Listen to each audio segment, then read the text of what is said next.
Assalamualaikum warahmatullahi wabarakatuh. Innal hamdalillah nahmaduhu wa nasta'inuhu wa nastaghfiruh wa na'udzu billahi min shururi anfusina was sayyiati a'malina. May yahdihillahu fala mudilla lahu wa may yudlilhu fala hadiyalah. Wa asyhadu an la ilaha illallah wahdahu la syarikalah wa asyhadu anna Muhammadan abduhu wa rasuluh. Allahumma shalli ala Muhammad wa ala ali Muhammad. Allahumma anfa'na bima 'allamtana wa 'allimna ma yanfa'una wa zidna ilma. Ma'asyiral muslimin rahimani wa rahimakumullah. Melanjutkan pembacaan Qawaidul Qur'aniyah masih di kaidah yang ke-21. Ya ayyuhalladzina amanu taqullaha wa kunu ma'as shadiqin. Wahai orang-orang yang beriman, bertakwalah kalian kepada Allah dan hendaknya kalian bersama dengan orang-orang yang jujur. Pertemuan yang lalu penulis terangkan sekiranya tidak ada bagi kejujuran itu pengaruh kecuali keselamatan dari kotornya dusta atau menyelisih kehormatan atau menyerupai orang munafik, maka itu sudah cukup seseorang untuk senantiasa jujur. Ini kalau misalkan tidak ada dampak kejujuran kecuali hanya 3 itu. Selamat dari kotornya dusta, kemudian menyelisihi kehormatan. Orang yang terhormat gak mungkin dia berdusta. Yang ketiganya, selamat dari menyerupai orang munafik. Karena syiar munafik itu idza hadatsa kadzaba. Ketika dia berbincang, dia berdusta. Kata Syekh, itu cukup menjadikan seseorang untuk menjadi orang yang jujur. Apalagi jujur itu kemuliaan, keberanian, kehormatan, ya, kemudian kehebatan, dan masih banyak keutamaan-keutamaan yang lain. Tentunya seseorang memilih untuk menjadi orang yang jujur bersama dengan orang-orang yang jujur. Ini terakhir kemarin kita baca. Lanjut di safhah khamisah wa salasun ba'dal mi'ah 135. Kata beliau, wa man ta'ammala fil ayatil waridati fi madhi sidqi wa thana'i ala ahlihi wajada ajaban ajabah. Siapa yang memperhatikan ayat yang tercantum berkaitan tentang pujian kejujuran, sanjungan kepada orang-orang yang jujur, maka dia akan ketemukan sesuatu yang sangat menakjubkan. Sangat menakjubkan.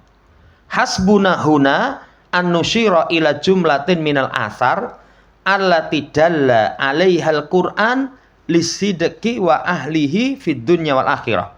Maka cukup bagi kita di sini untuk kita arahkan ke sejumlah pengaruh-pengaruh, ya, asar-asar yang Quran menunjukkan atasnya kejujuran.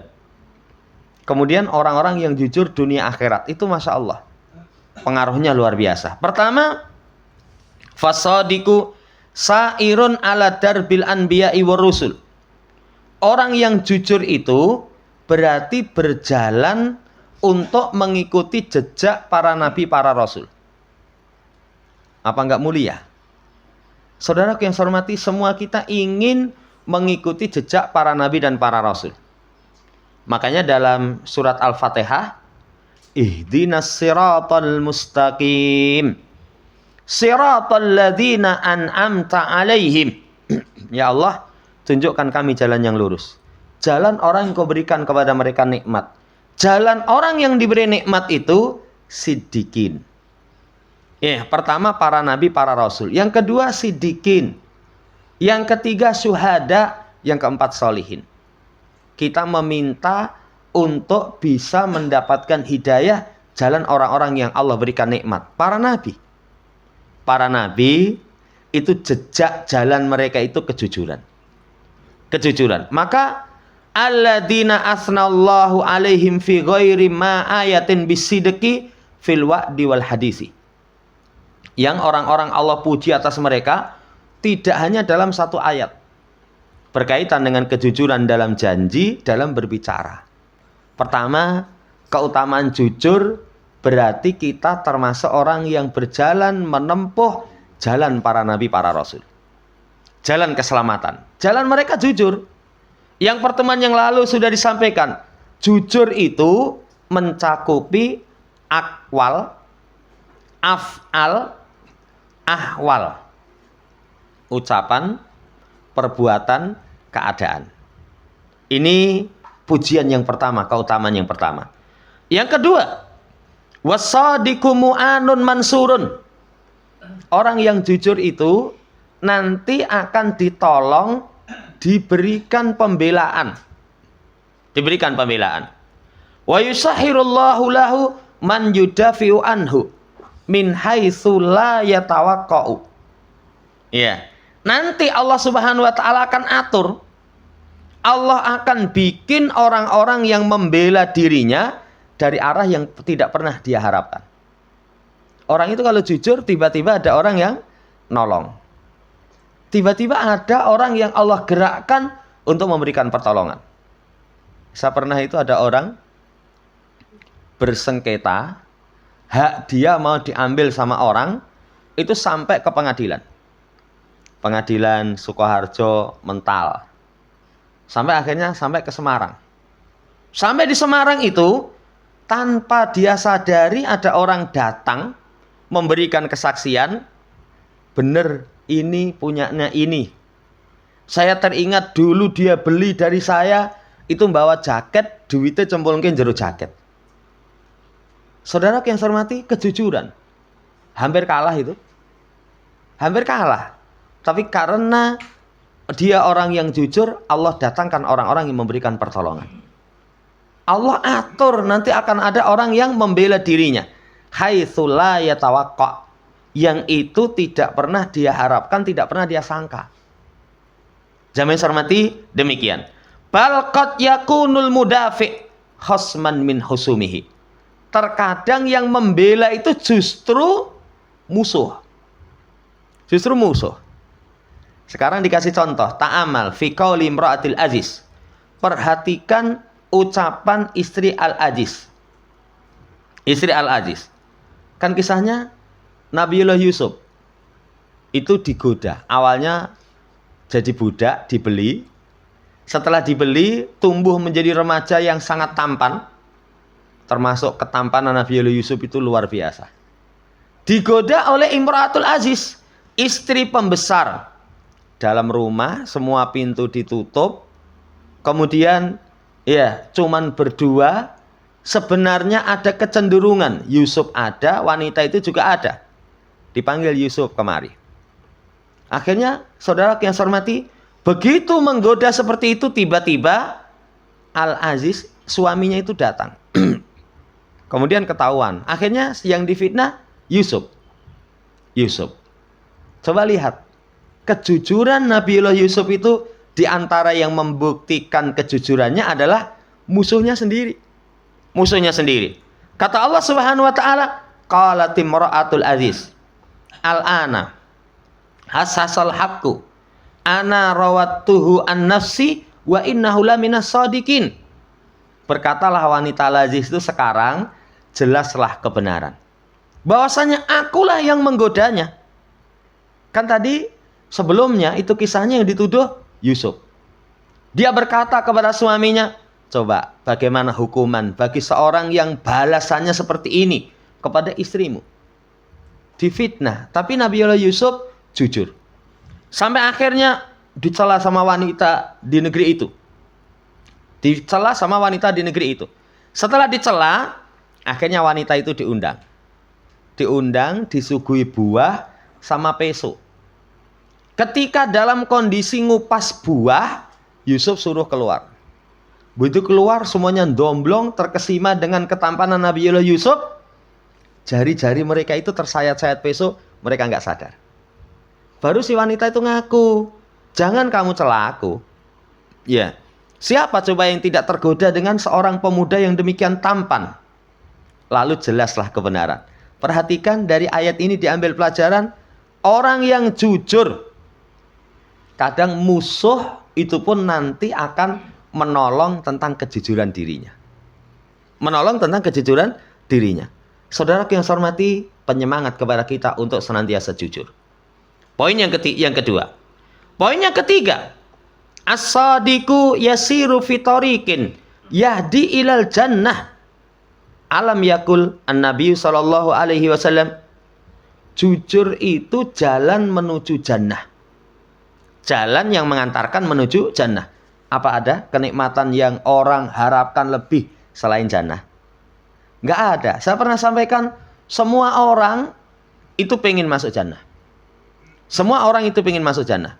Makanya orang kafir pun kalau mati, apa tulisan yang tertera dalam lembaran lelayunya? Semoga mendapatkan ketenangan di sisinya. Walaupun nggak mungkin. Kalau orang kafir, mana mungkin mendapatkan ketenangan? Nggak mungkin. Tapi semua menunjukkan berharap jannah. Jalan yang mengantarkan jannah itu salah satunya kejujuran. Bukankah Nabi SAW telah berucap, alaikum bisidqi. Fa inna sidqa yahdi ilal bir. Wa innal birra yahdi ilal jannah. Wa ma yazalur rajulu yasduku wa yataharra sidqa hatta yuktaba indallahi siddiqah. Hendaknya kalian senantiasa jujur. Kembali kepada penjelasan yang lalu, jujur dalam ucapan, jujur dalam perbuatan, jujur dalam setiap keadaan.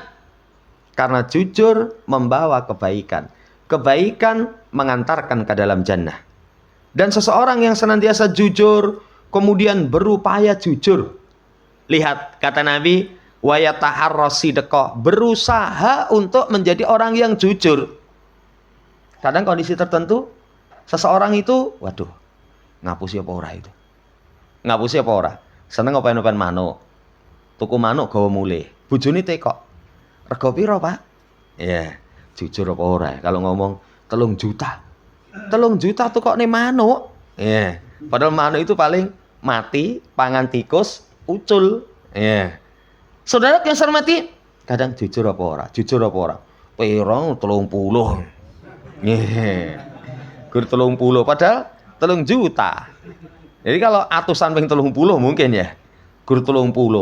Akhirnya ana wong ngenyang, pira itu? Tukuno 150 wehke. Bareng anu seneng-seneng, Pak, payu 150 nggonen kulak neh. Entuk 5. Wong regan 3 juta dituku 150. Jamaah hormati, ya taharrasi deko, berusaha untuk jujur. Ditulis di sisi Allah Subhanahu wa taala siddiqa. Ditulis di sisi Allah Subhanahu wa taala siddiqa. Orang-orang yang jujur, yang siddiq. Yang siddiq itu kedudukan manusia terbaik setelah para nabi, para rasul. Jenjang paling tinggi yang bisa kita capai itu cuman siddiq. Saudara yang saya hormati, hadis ini ada 2 pelajaran. Pelajaran pertama, jujur itu mengantarkan kepada kebaikan, mengantarkan ke dalam jannah. Yang kedua, jujur itu kalau seorang senantiasa berusaha, kelak akan digolongkan siddiqa. Menjadi siddiq. Orang paling mulia di bawah para nabi, para rasul. Saudara yang saya hormati, itu poin yang ketiga dan keempat. Yang kelima, jujur itu mubayyinan sifati ahli jannah, merupakan sifatnya penduduk jannah. Sifat penduduk jannah, semua ingin masuk ke dalam jannah. Apa sifat penduduk jannah itu? As-sabirina was-sadiqina wal qanitina wal munfikina wal mustaghfirina bil ashar. Sifat penduduk jannah pertama sabar. Sabar itu 2. Menerima ketetapan kauniyah, menerima ketetapan syariah. Menerima ketetapan kauniyah, susah, senang. keduanya butuh sabar. Ya, sampai kata Abdurrahman bin Auf, kami diuji dengan kesulitan, kami sabar. Kami diuji dengan kesenangan, kami nggak sabar. Menunjukkan kesenangan itu ternyata juga ujian. Butuh sabar. Butuh sabar. Karena kalau orang senang, bergelimang nikmat, tidak sabar. Kalla innal insana la yatagha ar-ra'a hustaghna. Sekali-kali tidak. Manusia itu sungguh akan melampaui batas kalau memandang dirinya cukup. Ternyata merasa cukup itu kalau nggak sabar, sudah melampaui batas. Ya, orang kalau sudah kecukup, kadang melihat orang yang kekurangan, dia nyek. Es tehmu isi apa ora? Isi. Dolen goblok. Oh. Bakul es malah digoblok-goblok nih itu. Rumangsa uripe wis kepenak itu. Rumangsa uripe wis kepenak. Itu nggak sabar dengan ujian kesenangan. Yang kedua, sabar itu sabar dalam menerima ketetapan syar'i, perintah larangan. Ada perintah, ada larangan. Itu membutuhkan kesabaran. Sifat pertama ahlul jannah as-sabirin. Yang kedua as-sadiqin, jujur. Memiliki kejujuran. Yang ketiga al-qanitin, terus-menerus beribadah kepada Allah. Terus-menerus beribadah kepada Allah. Susah senang ibadah. Susah senang ibadah. Justru ibadah dikala susah itu membuktikan kejujuran hati dia. Membuktikan kejujuran hati dia. Orang itu kalau dalam kondisi senang ibadah belum tentu. Orang itu termasuk orang yang terpilih. Karena umumnya orang kalau senang bisa ibadah umum. Lagi penak-penak bisa ibadah umum. Tapi kalau kondisi susah bisa ibadah, wah masya Allah. Itu dia telah buktikan ketulisan dalam hatinya. Ini qanit. Kemudian wal munfikin, sifat penduduk jannah itu infak. Berarti sifat yang keempat. Dalam agama kita, saudara yang saya hormati, kita diperintahkan infak fis-sarai wad dara. Kondisi senang maupun kondisi sempit. Kalau senang sesuai dengan kelapangannya, kalau sempit sesuai dengan kekurangannya. Sesuai dengan kekurangannya. Kadang orang infak dalam kondisi sempit itu lebih utama. Lebih utama. Kan seutama-utama infak itu kalau kamu dalam kondisi cinta kepada harta, takut miskin, pengen kaya, itu orang mau infak, wah itu istimewa itu. Istimewa. Contohnya gampang. Kita memiliki keinginan. Saya pengen tuku motor apik, nyelengi. Habis itu ada panggilan infak. Duh, infak ora ya. Kalau infak jane dengi seblumpuk 19 juta goro-goro infak sudone 1 juta. Maju mundur itu. Maju mundur. Saudara yang saya hormati, orang yang senantiasa infak susah senang itu penghuni jannah. Kemudian yang terakhir, wal mustaghfirina bil ashar. Mereka mohon ampun kepada Allah di waktu sahur. Syahid dari ayat ini wasadiqin. Sifat penghuni jannah itu mereka senantiasa jujur. Berarti sudah 5 keutamaan orang yang jujur. Yang keenam sekarang, wa ahlus sidqi hum najuna yaumal ardil akbar ala rabbihim. Orang yang jujur itu mereka yang selamat di hari yang seseorang dihadapkan kepada Allah Subhanahu wa taala. Hari yang paling besar. Karena semua akan dihadapkan kepada Allah Subhanahu wa taala. Kata Allah, qala Allahu hadza yaumu yanfa'us shadiqina sidquhum lahum jannatun tajri min tahtihal anhar khalidina fiha abada radhiyallahu anhum wa radu'an dzalikal fawzul adzim. Allah berkata, ini satu hari yang orang jujur itu bermanfaat bagi mereka, kejujuran mereka. Kejujuran itu bermanfaat di hari yang semua kita dihadapkan kepada Allah Subhanahu wa taala. Luar biasa. Paling bermanfaat itu kejujuran. Yang kelak mereka mendapatkan jannah, mengalir di bawahnya sungai-sungai, kekal di dalamnya. Dua penggalan ini sudah cukup betapa sempurna kebahagiaan di jannah. Satu, masuk jannah yang mengalir di bawahnya sungai-sungai. Ternyata gambaran keindahan kehidupan itu ada sungai-sungai. Saya pernah kasih contoh, kadang orang-orang yang memiliki kelapangan rezeki ketika bikin rumah, neng omah itu kayak kali kemercek gitu. Walaupun janin bengi turu itu keberbekan ya. Tapi itu gambaran keindahan. Pertama. Yang kedua, kesempurnaan kebaikan di jannah itu khalidina fiha abada, kekal selama-lamanya. Kekal selama-lamanya. Orang kalau seneng tapi cuma sesaat, seneng sesaat, nggak sempurna itu. Piye? Liburan penak banget. Iya, tapi begitu menjelang maghrib gitu, waduh, wis maghrib, isya, turu tangi turu adzan subuh, wis subuh, sesuk mlebu neh. Iya, sesuk aktivitas lagi, nggak sempurna itu. Jannah itu kenikmatannya selama-lamanya. Yang ketiga, Allah ridho. Mereka ridho. Keridhaan Allah itu bahkan diterangkan di dalam hadis, kenikmatan paling besar setelah nikmat jannah. Kenikmatan paling besar setelah nikmat jannah itu, satu, memandang wajah Allah. Yang kedua, Allah ridho, tidak murka. Tidak murka. Ini yang ketiga. Yang keempat, waradu'an, mereka ridho kepada Allah. Ini juga kesempurnaan.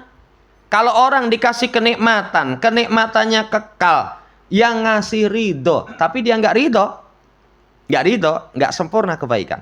Ya contohnya mudah. Kalau kita misalkan dikasih sama orang, pemberiannya marem. Iya mas, puas apa enggak? Puas. Sempurna itu kebaikannya. Wah, masya Allah, marem. Tapi kalau misalkan yang ngasih ridho, yang ngasih itu yang terbaik, tapi yang dikasih orang marem. Lah piye? Ndek iki piye? Sate kambing empuk apa ora? Enak apa ora? Wis wareg apa ora? Wareg enak. Lah ning kowe ngowahi aku iki padha nyengkake. Lah kenapa? Darah tinggi mbok tukone sate wedhus. Ya. Enggak sempurna itu kebaikan. Enggak sempurna kebaikan. Perhatikan kenikmatan jannah. Allah ridho kepada mereka, mereka pun ridho. Itu keberuntungan yang besar. Kenikmatan jannah yang disebutkan di sini, satu, penuh keindahan, ada sungai-sungai. Dua, kekal. Yang ketiga, Allah ridho. Yang keempat, yang dikasih itu ridho. Yang terakhir, al-fauzul azim, keberuntungan yang besar. Untuk siapa? 5 kenikmatan yang sempurna ini Allah berikan untuk siapa? Yanfa'us shadiqina sidquhum, orang yang jujur. Kejujuran itu keselamatan di akhirat. Keselamatan di akhirat. Ini keutamaan yang ke-6. Keutamaan yang ke-7. As-sadiquna hum ahlun lil maghfiratillahi wa ma a'adalahum minal ajri wa thawabil adim. Jujur itu orang-orang yang mendapatkan ampunan Allah dan apa yang Allah sediakan bagi mereka dari pahala, demikian pula dari ganjaran yang sangat besar. Mendapatkan ampunan, mau diurai? Apa agungnya ampunan Allah? Ampunan Allah itu sesuatu yang sangat kita butuhkan dunia akhirat. Yang sangat kita butuhkan dunia akhirat. Kita pernah sampaikan penjelasan para ulama. Kenapa ampunan Allah itu sangat dibutuhkan dunia akhirat? Coba kita sehari semalam sholat. Apa yang kita butuhkan dari sholat? Ampunan Allah. Makanya selesai salam itu bukan alhamdulillahirabbil alamin, tapi selesai salam astagfirullah, astagfirullah. Butuh ampunan. Kita beramal mengharapkan ampunan ketika hidup. Setelah mati, apa yang dibutuhkan orang yang mati? Allahumma gfirlahu warhamhu. Pertama kali ampunan. Ketika dikubur, apa yang dibutuhkan orang selesai dikubur? Kata Nabi, istaghfiru li akhikum wasalullaha lahu tasbita fa inaul ana yus'al. Mohonkan ampun untuk saudara kalian. Ketika orang dikubur selesai, pertama kali yang dibutuhkan ampunan. Ampunan dari Allah Subhanahu wa taala. Di akhirat begitu. Gak ada yang paling mahal kecuali ampunan Allah Subhanahu wa taala. Ternyata ampunan Allah itu Allah berikan kepada orang yang jujur. Lihat, dibawakan surat Al-Ahzab 35. Innal muslimin wal muslimat wal mu'minin wal mu'minat wal qanitin wal qanitat was-sadiqina was-sadiqat. Sampai pada ayat a'adallahu lahum maghfiratan wa ajran adhima.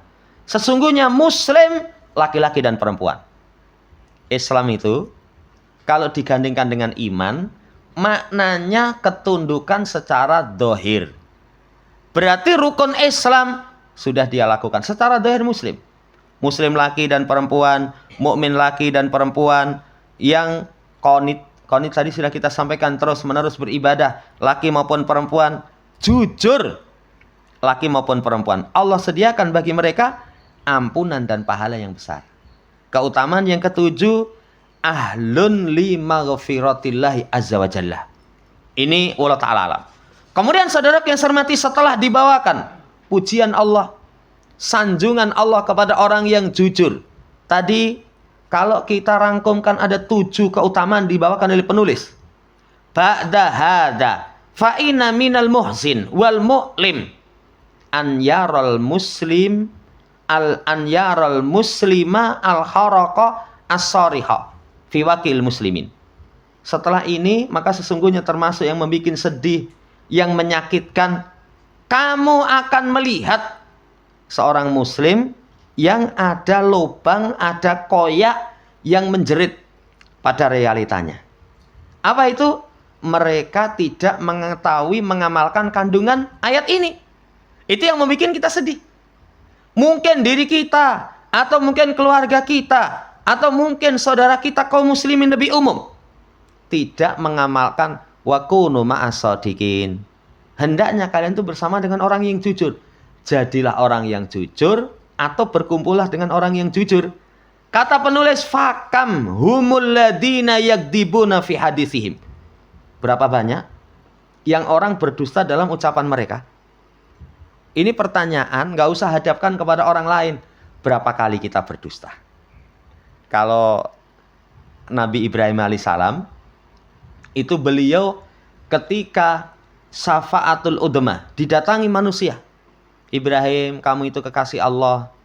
Ya, disebutkan keistimewaan Nabi Ibrahim. Mintakan kepada Allah supaya segera ditegakkan hisab. Apa kata Nabi Ibrahim? Nafsi-nafsi. Urusan saya. Kenapa? Karena saya sempat berdusta 3 kali. Sempat berdusta 3 kali. Coba, dusta ping 3 itu di hari kiamat masih dipikirkan. Hadapkan coba dengan realita kita. Fakam humul ladina yakdibuna fi hadisihim. Berapa banyak orang-orang yang berdusta dalam pembicaraan mereka. Itu sudah luar biasa. Kadang dusta itu pun, saudara yang saya hormati, bukan ada kebutuhan. Nabi Ibrahim dusta karena kebutuhan. Dalam rangka menjaga kehormatan Allah Subhanahu wa taala. Itu pun beliau masih takut. Lah kita kadang ada itu orang itu berdusta nggak kebutuhan. Nggak kebutuhan. Ya, mungkin karena izin, karena takut dicela, akhirnya dia berdusta. Ya. Iya, misalnya neng jalan, kemudian kentekan bensin, ya, kok ora tuku bensin apa motore dituntun, ya. Nggon ATM ra ono. Padahal ora duwe ATM. Padahal orang duwe ATM. Ya, kalau misalnya duwe ATM terus kemudian golek nggon ATM ra ono, masih dimaklumi, ngapusi. Iya, ora duwe ATM ngopo golek nggon ATM. Ini contoh.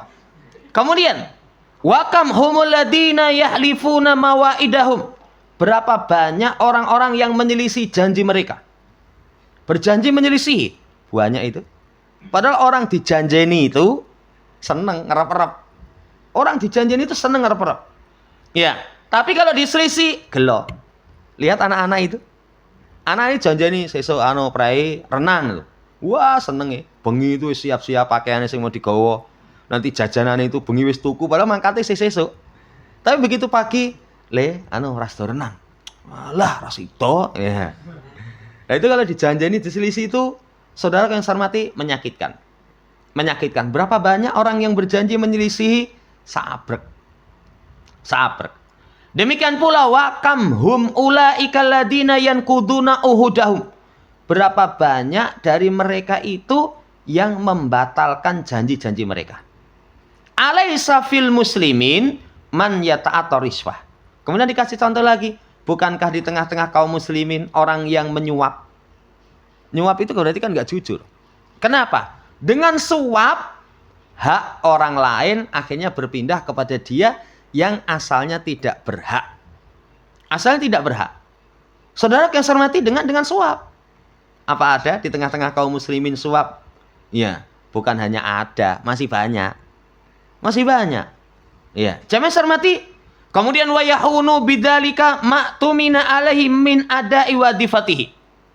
Kemudian berkhianat dengan itu apa yang diamanahkan kepadanya dari penunaian tugas. Ada kaum muslimin yang terhadap penunaian tugas mereka khianat? Ada itu ternyata. Berarti mereka nggak jujur. Padahal sudah kita pernah baca penjelasan Syekh Abdul Razak bin Abdul Muhsin Al-Abbad. Ketika seorang jamnya kerja sholat duha, nggak boleh itu. Kecuali seizin dari pemilik usaha. Bos, kalau sholat duha, saya sholat boleh apa enggak? Boleh. Ya wes sholatnya 8 rakaat, ya kemudian setiap 2 rakaat itu setengah jam. Walah, berarti ya teko kerja langsung sholat duha, mangke menjelang duhur, wis adzan, alhamdulillah. Orang nyambut gawe nanti. Tapi kalau misalkan saudaraku yang saya hormati tanpa seizin, itu pengkhianatan itu. Itu pengkhianatan. Lihat ternyata semua sisi pekerjaan ada kok. Guru juga ada. Saudaraku yang saya hormati, ini menunjukkan tidak kejujuran. Alaisa fil muslimin man la yubali. Man la yubali bi tazwiril uqud. Bukankah di tengah-tengah kaum muslimin ada orang yang tidak memperdulikan pemalsuan janji? Wal awraqir rasmiyah. Demikian pula kertas-kertas resmi dipalsukan. Kertas-kertas resmi dipalsukan. Pemalsuan berkaitan dengan janji-janji. Ya, perjanjian dipalsukan. Ya, kadang leh masuk nih itu jane kertasnya asli, ning ongkone ya 10.000 tambahin 01. Loh, akeh men itu. Misalkan apa ada di tengah-tengah kaum muslimin? Masih ada. Kertas resmi itu dipalsukan, tidak peduli. Tidak peduli. Masih banyak misalkan. Wa ghairu dzalika min surati tazwir, dan selain dari itu dari bentuk-bentuk pemalsuan. Bentuk-bentuk pemalsuan. Saudara yang saya hormati, laqad sawahu haula. Sungguh mereka ini telah ternoda. Telah ternoda bi af'alihim wajal islamil musyrik. Walil asib, yang membuat kita sedih, perbuatan mereka itu menodai Islam yang bercahaya berkilauan. Nanti dipakai dalil itu. Alah wong jenggoten tibane wong masjidan, kelakuane tibane enggak jujur. Kelakuannya enggak jujur. Nanti yang dicela Islam. Yang dicela Islam. Makanya pernah kita sampaikan, kalau seorang berbuat dirinya sendiri yang dicela, itu enggak sebesar kalau berpengaruh kepada celaan Islam. Celaan Islam kepada kaum muslimin itu lebih besar lagi. Lebih besar lagi. Kalau kelakuanmu kowe tok sing dielek-elek, ya mending. Tapi kalau kelakuanmu semua nanti katut, kaum muslimin katut, apalagi menghalangi dakwah. Iya, saudara yang saya hormati, hal yang seperti itu lebih besar. Makanya lil asif, kita sedih. Kita sedih. Mereka telah menodai sisi Islam yang penuh dengan kilauan. Alladzi maqama illa ala sidqi. Yang Islam itu tidak tegak kecuali di atas kejujuran. Di atas kejujuran. Saudara yang saya hormati, ini dulu yang bisa kita baca. Barangkali sebelum ditutup ada yang pengen ditanyakan, kalau bisa kita jawab.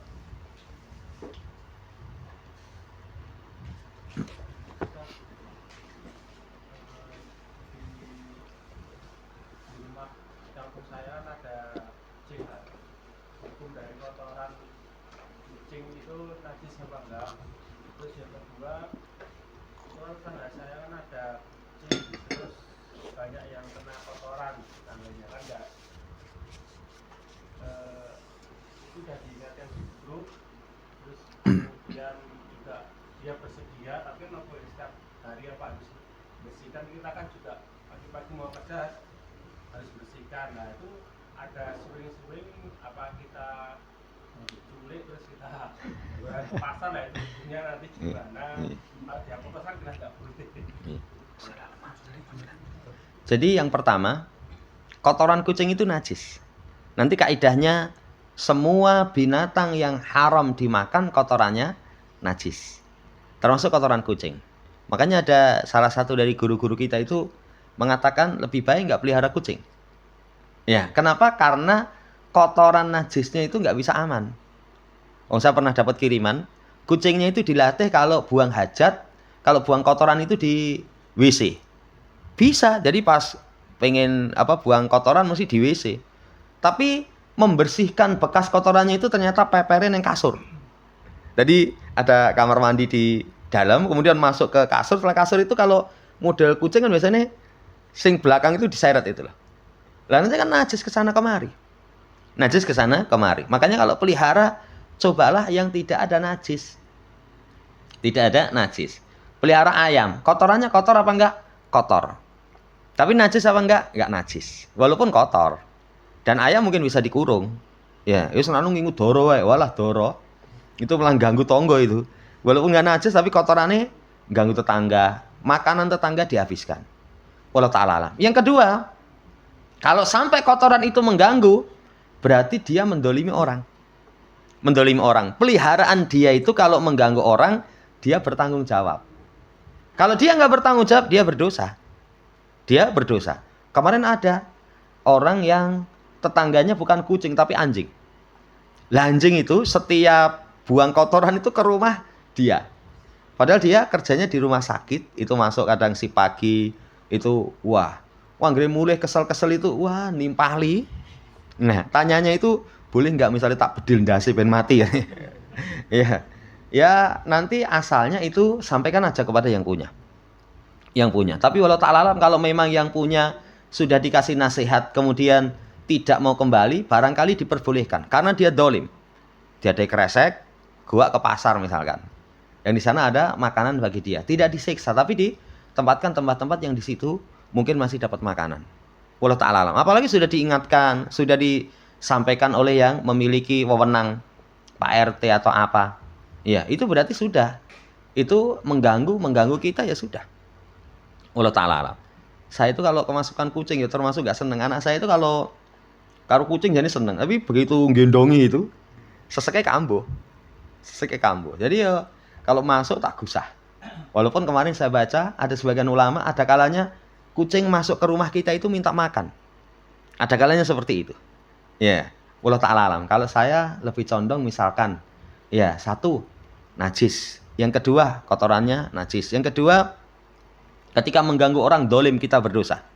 Kita berdosa. Masa kita mau ngingu kucing setiap hari ngotori tetangga? Ganggu tetangga itu banyak itu. Manuk misalnya dipangan sama kucing. Ya kalau manuk imprit itu mending ya.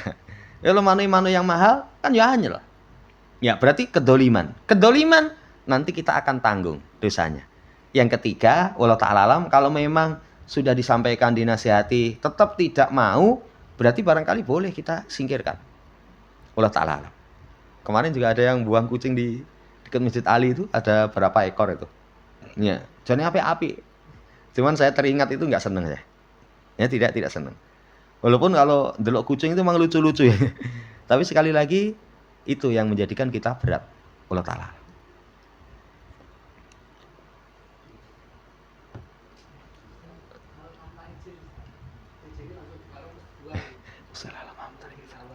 Bapak yang saya hormati, asalnya kalau memang itu hak kita yang terdolimi, dan itu sudah seperti yang disampaikan, sudah ditegur, sudah diingatkan, misalkan, iya, barangkali diperbolehkan, karena memang dia sudah nggak ngurusi.